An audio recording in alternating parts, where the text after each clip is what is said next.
That clip has done rounds across the globe. I have been called by Kenyans who live in the US, I've been called by Kenyans in Australia, and people asking the question, what's going on in our country?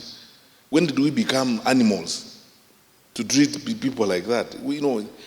I have explained that clip like I've never explained any public policy issue anywhere on earth, because the number of people who have called me, women leaders, everybody, for the foreigners, I keep telling them Kenya is better than this. That is an incident that involved some people. They don't represent us. That is not Kenya. Those are deviants like they are in other societies. But the globe, the world over, on the eve of the International Women's Day, that kind of thing happened. It has embarrassed and humiliated all of us. And I think it has called upon all of us to do more than just prescribe things to you. That's why I'm asking for a conversation. So, ask number one, Kevin, we must have a meeting with these wonderful people here in the next 3 weeks, not in this kind of hall. Let us find a place where we sit around like this, all of us. We talk to each other. They look us in the face as their leaders, and they tell us, we think you need to change this, you need to do this, you need to do that. They tell us where the problem is. Kama shida iko kwa polisi wetu wanatuambia, and I would like to be with the Inspector General. Gero mtu ujisikilie mambo yako. Hii iko namna hii. Kuna polisi pande ile, OCS wa pande ile anatusumbua, because that's how we will solve our problems. Ama namna gani? That's how we solve our problems. Because this thing is horrible. What happened is totally unconscionable. It's difficult to live with that experience. It is a nightmare. That in the middle of our capital city, a country that enjoys the reputation we do across the world, you can see this. That clip was playing a few hours after Moderna has announced the largest non-oil direct investment in a country in sub-Saharan Africa, about 60 billion, that they're going to come here and manufacture vaccines from here. And then those people see that clip. How do you reconcile that? That the people must be asking, is that the country you are saying we are taking money? Who's going to work there? We take our women researchers and scientists to be treated like that on the roads. So, look, my brothers and sisters, because there's one thing we have in common, regardless of what we do in this society, there's one thing we have in common, and our common denominator is this. We are all citizens of this great country. And we have an equal responsibility to protect the reputation of our country and to build our country together. That's where I would like to begin. The story of border in this country, let me tell you, contrary to a lot of nonsense you will hear from naysayers and other people, we as government, we are the ones who recognize, and it's a fact of life, that this is a sector that is going to drive so many aspects of our economy forward. And this is a sector we now must grow, develop, and work. That's why we must pay attention to it. Let me ask you people, and if we were in a round table, I would have directly asked an individual to respond to me. Do you want to tell me that there is a serious government anywhere on earth, a serikali inaongozwa na watu ambao wanafikiri, any serious government on earth that will ignore 2.4 million of its citizens? Unafikiri tunaweza kufanya hivyo? Sisi ni wajinga wa wapi? 2.4 million of our people are riders on the road. We have 22 million rides every day. You have heard my brother here say. And then we ignore that and say we start mistreating you and stuff like that. It doesn't work like that. The challenge we have had over the years, I formed a task force 2 years ago on border. Cross-sectoral task force. Some of your leaders were in that task force. I brought in people from the faith-based organizations. There was even a pastor on the task force. Then they came up with fantastic recommendations. We started implementing the recommendations. Some of our political friends hijacked the recommendations and started now spending negative energy on it. You must have heard comments being made by people on political platforms. Oh, boda sio wahalifu. Tunataka kumwambia Matiang'i na Kibicho. Matiang'i na Kibicho ni kuzomewa kila siku. Matiang'i na Kibicho na IG mchue kwamba, kila siku. Yet, actually, our intentions were, let us reform this sector for the good of everyone. When this sector is reformed, it's good for you, genuine investors. It's very good for you because you want to operate in an orderly sector. Let us not lie let me begin with myself, Fred Matiang'i. I've contributed to the purchase of motorcycles for some circles in my own area. Some vijanas have come together and approached me, and I have contributed to the purchase of motorcycles. My PS here, Karanja Kibicho, has contributed to the purchase of motorcycles in some of the circles, in some of the groups in his home county. We are involved in this. My brother Joe Musheru here has been working with these people. He has border riders he knows who have approached him before, and he has contributed to their growth by assisting them to buy motorcycles. So do you want to tell me that we would contribute to a sector that we want to destroy? The intention is to organize this, because every time I've asked for statistics, what is the level of deviance that we are talking about? I mean, how many of these riders are a problem? I'm told the statistics comparatively, vary between 25 and 20%, which means for every 10 riders you have, about 8 of them are straightforward people who want to eke out a genuine living and move on and raise their families. So 2 or 3 of them are the ones who have infiltrated the sector. You guys are Kenyans like me. You know this. Some years back, the Matatu sector was invaded, including by Mungiki. Then it became impossible to manage. We had to struggle, all of us, work together and reform the sector, get the wrong people out of the sector. So I want to make this very clear to all of us.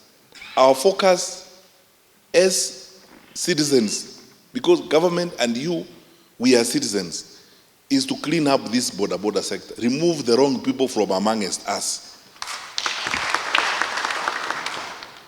Ama mnataka kukaa now?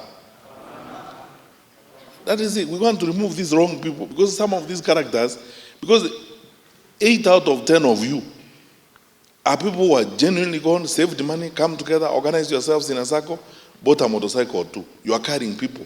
You wake up in the morning, you tell your wife goodbye. You are going to look for something, and you come back home in the evening with something for your wife and children. But then there are 1 or 2 people who have different attitudes and who have a different plan. And as a result, they are now slowly but surely destroying what otherwise is a good sector. Now, everywhere you go in the country, we have this strange political phenomenon that I'm not able to understand. And we are driving our country down the drain, sisi wenyewe. Where people go, they bribe these border riders around, they get crowds of them, a swarm of them, they block roads, or they carry them in an effort to show how popular they are, It's cheap populism. They try to pretend that they are riding with them. Oh, these are our people. They take them, buy them illicit liquor, and so on. Then they take them to place. They tell them, oh, shout at that one when they speak. Don't allow that one to speak, and so on. Mimi nazungumza ukweli ama uongo? This is something that is happening around the country. Now, the cheap populism that has been using border as the core basis of mobilization for politics is what is destroying this sector. And when we are going after these wrong people, the first thing they say, oh, hawa wanaonewa. And it has now created a strange culture of impunity. You can ban someone's car. We saw the clips there. You can ban someone's car and say, this is ni wale wanyonge, tunaonewa. Yule mtu ambaye, how do you know whether that fellow who's driving that car borrowed money? Si nyinyi mumeenda kwa sako mkaomba pesa? Na yule ameomba pesa pia kanunua gari, na mwingine ameomba pesa kanunua trailer, and so on and so forth. So now, what gives you the right to ban that fellow's car and they're even paying a loan? I mean, let's deal with each other as human beings and don't listen to some of these desperate characters who have nothing sensible to tell you other than just engage in very cheap populism. Oh, twende, chukua kila mtu 200, alafu twende pale tupigie yule kelele, tupigie huyu, to block barabara yule asipite, and so on and so forth. And slowly but surely, this political mobilization has created now that culture of impunity. 2 years ago when we started this, you remember some of you, we went to the Kenya School of Curriculum Development. Tulikuwa huko wewe Kevin. And then I told the members of parliament, some of those MPs told me, no, CS, let us find a way, we will talk to these people and organize them, and so on. Then they vanished. After that, they vanished. Now, the political system is here. The most abused sector in this political system, the most abused sector by politicians is boda boda. Is that true or false? That is it. The most abused sector ni boda boda. Some people don't even think about you for a second in their lives. Liars who lie to you all the time. They come tomorrow morning with 100,000. They kill mtu 200, nisindikishe. And then in the process now, we have all these challenges that we have in the country. I want to ask you, my brothers and sisters, now is the time to stand up, not for the sector alone, but for our country too. Because tutafika wapi tukiendelea namna hii? Tomorrow, we are undressing Agumania in the capital city of our country. In the full view of the world. We have just completed the UN meeting here, Gigiri. This UN wants to expand this place in Nairobi here, which means this office will become big, it will have more people. We are going to have the largest probably UN facility in the south. What that means is more money for our people, because those people who come here, they will rent our houses, they will eat our food, which means we will supply more, which means more business for you. There are more people you'll be carrying to the market and from the market and so on. Now we destroy that reputation because a culture is being planted around of impunity and resistance as a way of making around life. We have to fight this thing and refuse it completely. So mimi nawaomba tafadhali tufanye kazi pamoja. Tufanye kazi pamoja. Na mwanzo wa hiyo, because we are the first ones as government to show that goodwill. You know, for a long time also, we must also look inside. We must look ourselves in the mirror also. We have also treated boda boda like an informal body of people we shouldn't talk to all the time. Wakati mwingine tunaona kama wanatusumbua and so on. So, I want to start today by saying my ministry, Ministry of Interior and Coordination of National Government, will now begin a formal recognition and engagement with boda boda across all structures of administration. So effective now, I would like the Regional Commissioner for Nairobi, Mr. Thuku, who is here. I want you, on a monthly basis, get the county officials of boda boda. Unakuwa na mkutano now. They give you their challenges, everything, every month. Unawaita. By the time you leave here today, you should have all their numbers, you know them, you sit down with them. If they have any issues, the chairman of the boda boda association in Nairobi should be able to call you if there is a problem. Munaongea na yeye. And this thing is cascaded across the country. In Jega, you tell all regional commissioners and county commissioners. Every regional commissioner, if you finish your election structures and so on to the ground, every regional commissioner must know who is their regional chairperson of boda boda. Every county commissioner must know who is their county boda boda chairperson. They must talk to them and hold meetings with them on a monthly basis. Kama kuna shida, Tuku, kama kuna shida na hawa watu, that meeting I said is going to happen in 3 weeks' time will be organized by you and Mr. Thuku, the regional commissioner for Nairobi. Kama kuna shida mahali hawa wako shida mahali, polisi nasumbua huku nini, Mr. Thuku should know. Munaenda hapo. So that now, as you do your work, wakati mwingine mkifanya kazi usiku, kule kwingine tunasumbuliwa, kuna wakora pale, nini, all those things should be known by the regional commissioner. So that we formalize you, we deal with you. Tuache ile maneno ya kufikiria eti boda boda ni wasumbufu, ni watu wanatusumbua. No, these are our citizens engaged in legitimate work. Let us deal with them that way. Kuanzia hapo. Lakini sasa, na kwa pande yenu, nataka mtusaidie. Kwa sababu sasa, we must organize this sector. When we checked around, mimi nataka tukubaliane hivi. The things that we have agreed today that must be done. Mnajua wale watu kati yenu ambao wanatusumbua. Wakora. You don't have to wait until we look for them. Give information to your nearest police station, volunteer information of these people who want to destroy the boda boda sector. Ili tutafute namna ya kukaa na hawa watu. Watoe, so that they don't destroy the otherwise good business that you people are doing and the growth of this particular sector. But in addition, sasa mimi nataka tukubaliane. Every boda boda rider should be licensed. Kila mtu wa boda boda awe licensed. And I know, let's be frank. Tumekuwa tukisema, unajua pesa ya kulipa licenses hii 5,800 ni mingi. Today, the news I want to give you is this. His Excellency President Uhuru Kenyatta has waived all that fees. You will be registered for free.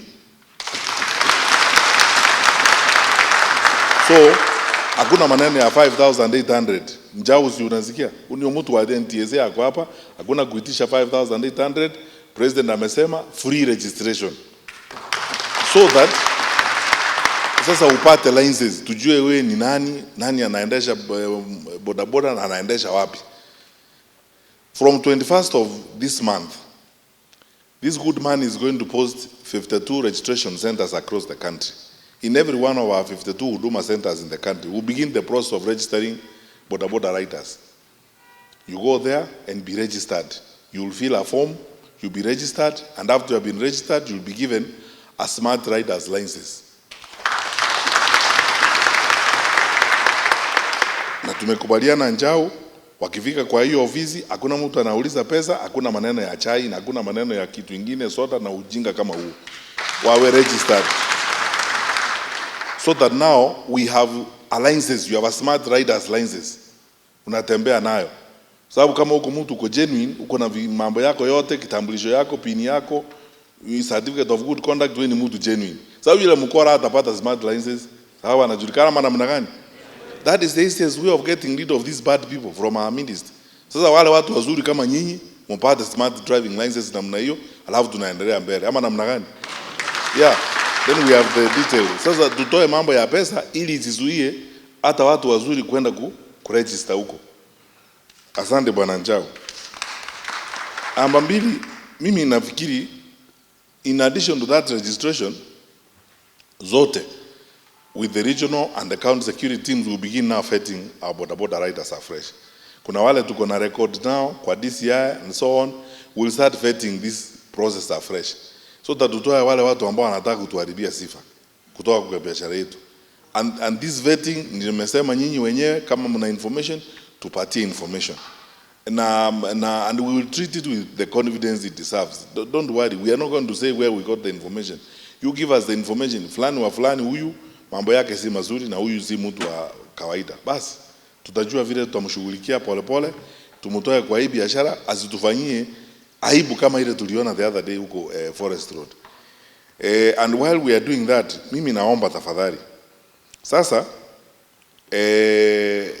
sisi wote tuingie kwa sako. In fact, this is not even news to you because all of you are in groups and you have organized groups.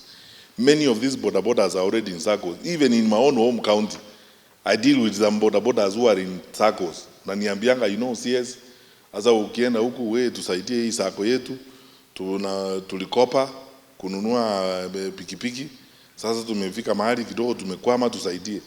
Mimi nawaambianga sawa, je nione mwisho wa mwezi huu kale kamshahara kangu kidogo nikate niwasaidie tuendelee tukiwa pamoja. Sasa na nyinyi we now want to insist that within the period of registration, because we will open the books on 21st of March and we will do this exercise for 60 days consistently. Within those 60 days, please make sure you have a smart rider's license. Smart rider's license. And in that process, when you are getting that smart rider's license, we will also make sure that you are belong to a SACCO. Already you are in SACCOs. Now, mtu wa kuregister SACCO ni huyu. Na unajua vile tunafanyanga SACCO ya matatu already, na buses. The tradition is already there, it's already set. Now we want all bodaboda riders and particularly operators, bodaboda operators, to be organized in SACCOs, the way the matatu owners are in SACCOs. They already exist in many parts of the country. It's a question of just them coming and registering with you so that you give them a certificate. You say, as we are a South B, a SACCO, here is your certificate. You go to your office, you put it up there, so you belong to this SACCO. Sasa mtu akifanya makosa kutumia jina yenu mnasema hapana huyu mtu si wa SACCO yetu. Huyu tumjui na hatujamuona akiendesha bodaboda hapa. Huyu hatujui mahali ametoka. Na mtu akiingia kwenu and they are not members of your SACCO, mnaripoti kwa polisi haraka. Kuna mtu amekuja hapa hatujamjua, sio member wa SACCO yetu na tuletea shida. Alafu sasa inakuwa rahisi kwa sisi kutafuta hawa watu na kuadhibu. Now, finally, mimi naomba tafadhali. Na hizo SACCO zote, Njau, they all must maintain a digital register. So that you know when you are in your office, they can give you access. Kama kuna swali inaulizwa na IG Matiang'i, Kuna mtu hapa anaitwa David Karaoke, namna hii ni writer, tulimpata pale Githurai. You can click yourself and say yes, huyu ni member wa Githurai Sacco. Ama iko namna, kila sacco iwe na record yake na kila sacco iwe na digital record as it were. Sasa finally, as government, we have created a special team to facilitate this exercise because we want it to go forward very quickly. And because we are not going to charge money, it should be easy for you to do this. Because we want to use this as the fastest way of removing from the border sector the wrong people, so that we are only left with the right people to do this business. That team that is going to be convened by the PS Interior, Engineer Karanja Kibicho, and will be include the PS for ICT, Mr. Jerome, our PS for Transport, Engineer Njoroge, and the rest of the teams, the President's Delivery Unit, NTSA, and all our registration people who deal with registration across the country. Because we want, when you go to the Huduma Center to register there, if there is any document you don't have, our people wa birth certificate wako huko. Our watu wa kitambulisho wako huko, wanakusaidia, so that we don't have any hitches as we go forward. Because we want to make sure that after those 6 days, every border rider, genuine good people, those ones I said 8 out of 10 of them, have got that smart rider's license as we go forward. Then tunaendelea. Now for the day-to-day operations, I want you as the officials, we are in the capital city, let us be the ones to start by showing a good example. I want our regional commissioner, Mr. Thuku, effective this month, to begin your monthly forums with the border leaders. So ile ya kwanza tutakuwa nayo, I will attend it myself. Me and IG and Kibicho will come. And it must be at a place where these people talk to us, because I want to hear them. Whatever the issues are, watuambie hii kwa namna hii, tuwasaidie namna hii, pelekea mheshimiwa rais wetu ujumbe huu. And so we must learn to have a conversation one with another. That is how we are going to move this country forward. It's not going to move forward on the basis of what we just come and read out to you and tell you. No, you also have ideas on how we can improve the sector, don't you?